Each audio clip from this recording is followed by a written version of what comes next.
Hello students, English grammar में first 5 chapters आपको Harsha ma'am ने पढ़ाए थे। उसके बाद चैप्टर 6 से लेके 11 तक मैंने कंप्लीट कराए। लेकिन अभी भी कुछ बच्चे हैं जिनके बहुत डाउट्स है 1 से 5th चैप्टर में, तो इसीलिए मैं आपको चैप्टर 1 से चैप्टर 5 इस वीडियो में दोबारा समझाऊंगी। पर इसमें एक्टिविटीज़ जो पहले वाले टीचर ने कराए हैं, जो एक्टिविटीज़ बुक में हैं, आप बस उतना ही प्रिपेयर करें, क्वेश्चंस उन्हीं में से आएंगे। बट जो एक्सप्लेनेशन पार्ट है, जो थ्योरी पार्ट है, जो समझाने का है, वो मैं आपको समझा दूंगी। आई होप आपको क्लियर हो गया हो।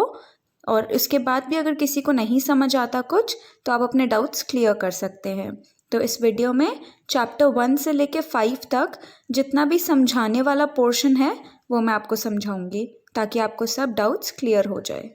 और हर्षा मैम ने जो एक्सरसाइजेस नहीं करवाए हुए थे, मैं उसे अभी नहीं करा रही हूँ। क्यों? क्योंकि ये चैप्टर्स आपने अपने नोटबुक में शुरू में लिख चुके हो। तो अब अगर मैं आपको वापस लिखने बोलूँगी तो वो थोड़ा कन्फ्यूजिंग हो जाएगा। तो हर्षा मैम ने जितनी एक्सरसाइजेस करवाई है, आप उतना ही प्रैक्टिस करोगे। So the name of the first chapter is alphabetical order. What is alphabetical order? The order in which the letters A, B, C, D are arranged is called alphabetical order. Alphabetical order क्या होता है? वो order जिसमें letters अपने हिसाब से arranged हो। जैसे पहले A आता है, फिर B आता है, फिर C आता है, फिर D आता है, इसे हम alphabetical order बोलते हैं। तो आपको यहाँ पे words दिए हुए रहेंगे जो mixed up होंगे। आपको alphabet के हिसाब से उन्हें वापस लगाना है। A dictionary presents the words in alphabetical order. This makes it easier for us to find the meanings of the words.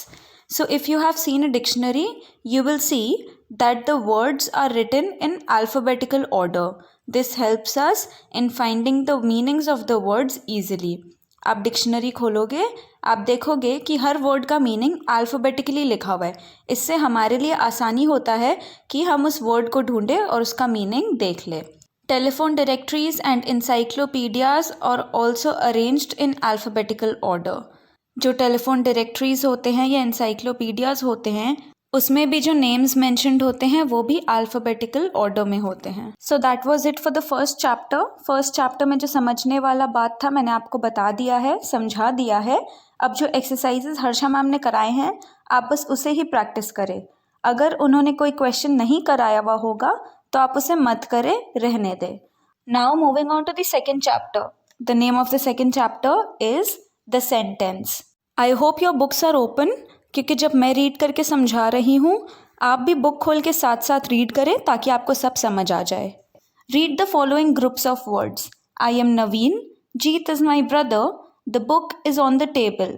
All these group of words make complete sense and are called sentences. तो ये जो तीनों अभी sentences पढ़े थे मैंने, इसमें जो वर्ड्स हैं वो करेक्ट ऑर्डर में अरेंज्ड हैं, एक मीनिंग शो करता है, इसीलिए हम इसे सेंटेंस बोलते हैं। So what is the definition of a sentence? A group of words that makes complete sense is called a sentence. Now we have to remember few things. A sentence begins with a capital letter. आप कभी भी एक नया sentence शुरू करोगे, वो एक capital letter से शुरू होता है। It makes complete sense. Sentence में जो वर्ड्स होंगे, अगर वो प्रॉपर वे में अरेंज्ड हैं तो वो एक मीनिंगफुल सेंटेंस होएगा। It ends with a full stop, a question mark और एन एक्सक्लेमेशन मार्क। हर सेंटेंस कोई भी 3 पंक्चुएशन में कंप्लीट होता है, चाहे वो फुल स्टॉप हो, क्वेश्चन मार्क हो या फिर एक्सक्लेमेशन मार्क हो। Read the following groups of words. To garden, the went I. So in the group of words in this example, they don't make sense. ये जो group of words है, इनका कोई मतलब ही नहीं है, तो इसीलिए ये एक sentence नहीं है। Second one is in the garden. So the group of words in this example, they make sense but not complete sense. तो ये जो sentence है in the garden, ये meaningful है but कोई proper meaning नहीं है। तो ये जो group of words है, they don't make complete sense. इसीलिए इन्हें हम सेंटेंसेस नहीं बोल सकते हैं। Read this group of words that does not make sense. Example, season favourite my is summer. तो इसमें जो वर्ड्स है वो एक करेक्ट ऑर्डर में नहीं है, and in group of words का कोई सेंस भी नहीं है, तो इसीलिए हम इसे सेंटेंस नहीं बोल सकते हैं. But when we write this group of words in another order it makes sense. Summer is my favourite season. तो क्योंकि अब ये ग्रुप ऑफ वर्ड्स मीनिंगफुल है, इसीलिए हम इसे एक सेंटेंस बोलेंगे. एक और example, school are closed remains summer in. So this is not called a sentence because it does not make sense. But if we change it in some other order, our school remains closed in summer. So these group of words, they make sense. That's why it is called a sentence. Again, we can add words to the group of words that makes incomplete sense and turn them into sentences.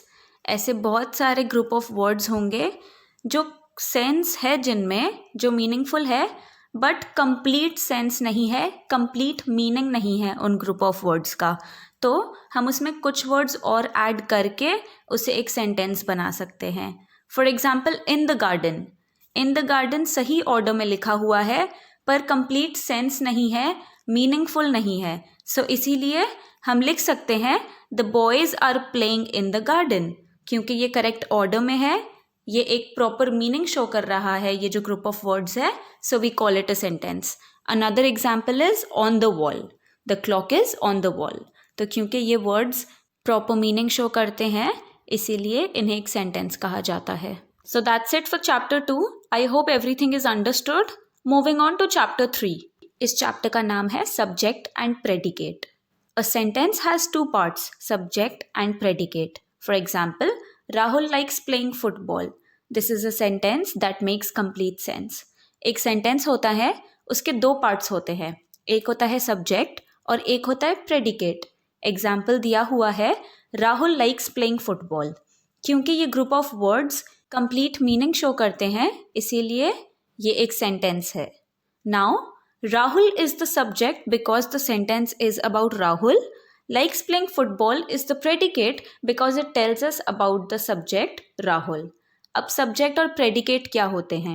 एक sentence दिया हुआ है, sentence में जिस इंसान के बारे में बात हो रही है वो subject होता है और उसके बारे में क्या बात हो रही है वो predicate होता है. Rahul likes playing football. यहाँ पे बात राहुल के बारे में हो रही है तो राहुल subject है. राहुल के बारे में क्या बात हो रही है? Likes playing football. तो वो प्रेडिकेट हो गया. I hope you have understood subject और प्रेडिकेट क्या होता है. इसका डेफिनेशन रीड करते हैं. The part of the sentence that tells us what और whom the sentence is about is called the subject. So I repeat, sentence में जिसके बारे में बात हो रही है वो सब्जेक्ट होता है. The part of the sentence that tells us something about the subject is called the predicate. And again, sentence में सब्जेक्ट के बारे में जो बताया जाता है उसे हम प्रेडिकेट बोलते हैं. Let's read some more examples to understand subject and predicate. The boy was chasing a cat. Now क्योंकि subject इस sentence में the boy है, उसके बारे में बात हो रहा है. वो boy क्या कर रहा था? He was chasing a cat. तो was chasing a cat predicate हो जाएगा. सूरज is sleeping. कौन सो रहा है? सूरज. तो सूरज हुआ subject. And सूरज क्या कर रहा है? He is sleeping. तो वो predicate हो गया. The toy car was running on the track. किसके बारे में बात हो रहा है? The toy car. तो ये जो the toy car है ये सब्जेक्ट है और वो toy car क्या कर रहा था? Was running on the track. तो ये predicate हो गया. The helicopter flew over the sea. So the helicopter is the subject क्योंकि इसके बारे में बात हो रहा है and flew over the sea is the predicate क्योंकि वो helicopter के बारे में बता रहा है. One thing that you have to keep in mind is that the subject may have only one or more than one word. आपको ये ध्यान रखना है कि जो subject होगा, subject में या तो one या फिर one से बस एक और ज़्यादा word होगा. Please have a look at page number 10. Subject in commands. Read these sentences. Come here, don't talk. ये sentences command है, एक order है. Come here, don't talk. पर यहाँ पे कोई subject नहीं लिखा हुआ है. तो क्योंकि जब कोई सब्जेक्ट नहीं लिखा हुआ होता है तो यहाँ पे हम इसे ऐसे रीड करेंगे यू ऐड करके. You come here, you don't talk. तो यहाँ पे यू सब्जेक्ट हुआ, come here and don't talk predicate हुआ. One thing we have to keep in mind, एक चीज़ का हमें ध्यान रखना है कि in all commands the subject is you which is not mentioned in the sentence but is understood. ऐसा कोई भी सेंटेंस होता है कमांड का जहाँ पे सब्जेक्ट मेंशन नहीं होता है, वहाँ पे ऑटोमेटिकली यू लग जाता है. Last topic is subject in questions. The subject usually comes before the predicate, but in questions, subjects come after predicates. एक सेंटेंस में हमेशा सब्जेक्ट पहले आता है और प्रेडिकेट बाद में आता है. पर जब वो इंटेरोगेटिव सेंटेंसेस होते हैं, वो सेंटेंसेस जो क्वेश्चंस पूछते हैं, वहाँ पे प्रेडिकेट पहले आता है और सब्जेक्ट बाद में. For example, where is mother. तो यहाँ पे मदर सब्जेक्ट है तो वो लास्ट में है एंड वेयर इज़ प्रेडिकेट है. Next example, who are you. You subject है तो वो बाद में आ रहा है एंड हु आर प्रेडिकेट है. I hope you have understood this chapter also. Now moving on to the fourth one. The name of the chapter is kinds of sentences. So there are 4 kinds of sentences: statements, interrogative sentences, imperative sentences, and exclamatory sentences. Now let's read these sentences. I like watermelons. I love to paint pictures. Jayanti is very happy today. These sentences are called statements. Now what is a statement? A statement says or states something. It begins with a capital letter and ends with a full stop. ऐसा कोई sentence जो कोई बात बता रहा हो, जो capital letter से शुरू हो और एक फुल स्टॉप पे ख़त्म हो, उसे हम स्टेटमेंट बोलते हैं. Read these sentences. What is your name? Did you meet Mr. Verma? Why were you absent yesterday? The above sentences are questions. An interrogative sentence or question asks something. It begins with a capital letter and ends with a question mark. Now, interrogative sentences कौन से होते हैं? वो sentences जो एक question पूछते हैं उन्हें हम interrogative sentences बोलते हैं. एंड ये sentences capital letter से शुरू होते हैं और इनके लास्ट में फुल स्टॉप की जगह क्वेश्चन मार्क होता है. Read these sentences. Switch off the fan. Please come to me. Take the medicines regularly. The above sentences are imperative sentences. An imperative sentence requests, commands, or gives directions. It usually begins with a verb. It begins with a capital letter and ends with a full stop. अब आते हैं imperative sentences. Imperative sentences कौन से होते हैं? वो sentence जो request show करते हैं, जिसमें हम किसी चीज़ के लिए कुछ request कर रहे हैं, कोई command हो, command मतलब order, या फिर कोई किसी को बता रहा हो कि क्या कैसे करना है, इन्हें इम्परेटिव सेंटेंस बोलते हैं. ये जो सेंटेंसेस होते हैं, इन सेंटेंसेस के यूजुअली जो फर्स्ट वर्ड होते हैं वो एक वर्ब होता है. वर्ब मतलब कोई एक्शन. और ये सेंटेंसेस कैपिटल लेटर से शुरू होते हैं और फुल स्टॉप लास्ट में लगता है. Read these sentences. What a beautiful picture it is. How fast is she running. These are exclamatory sentences. An exclamatory sentence expresses a strong feeling or emotion. It ends with an exclamation mark. वो sentences जो कोई strong feeling या emotion show करता है, उसे हम exclamatory sentence बोलते हैं. जैसे यहाँ पे लिखा था what a beautiful picture it is. तो ये पिक्चर मुझे बहुत beautiful लगी. ये एक strong feeling है जो मैं express कर रही हूँ और लास्ट में एक exclamation mark है. तो ये एक exclamatory sentence हुआ. So I hope you have understood the difference between these 4 types of sentences. Moving on to the next chapter. So the name of chapter 5 is interrogative sentences. Interrogative sentences क्या होते हैं? They are those sentences that ask questions and have a question mark at the end. वो sentences जो एक question पूछते हैं और sentence के बाद एक question mark होता है, उन्हें हम interrogative sentences बोलते हैं. Making questions from statements. I am intelligent. So I am intelligent को हम एक interrogative sentence में कैसे change करेंगे? Am I intelligent? Question mark. तो यहाँ पे am जो है वो आगे आ जाएगा, I बाद में. Similarly, she was sick. Was she sick? Question mark. तो ऐसे इन sentences को हम interrogative में change करते हैं. He is late. Is he late? Question mark. He has seen your report card. Has seen एक verb है, पर हम जब इसे convert करेंगे तो has पहले आ जाएगा, फिर he, फिर seen. तो the sentence will be Has he seen your report card? Let's go through more examples so that you understand. He will come tomorrow morning. Will he come tomorrow morning? तो यहाँ पे will पहले आता है, he बाद में. The boys were tired. Were the boys tired? She was the winner. Was she the winner? The girl was in class 3. Was the girl in class 3? तो ऐसे आप नॉर्मल स्टेटमेंट को एक इंटेरोगेटिव सेंटेंस में change करते हैं.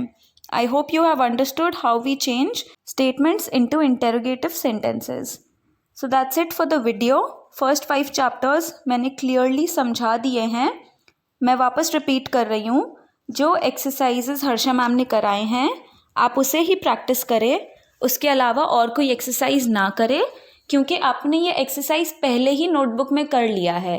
अब मैं अगर आपको वापस कराती हूँ तो कन्फ्यूजन होगा, क्योंकि उसके बाद के जितने भी चैप्टर्स समझाए गए हैं वो आपने वहाँ पे नोटबुक में किया है. सो इस वीडियो को सुनने के बाद आई होप चैप्टर 1 से लेके चैप्टर 11 तक आपको सब कुछ समझ आ गया हो. आपके पास अगर कोई डाउट हो, if there is anything that you did not understand, you can ask from me. I am sure बच्चे सारे समझ गए होंगे. फिर भी कोई एक बच्चा ऐसा हुआ जो नहीं समझा, आप मुझसे पर्सनली मैसेज करके अपना डाउट क्लियर कर सकते हैं. That's it for the video and the chapters. Thank you so much for your patience, all of you.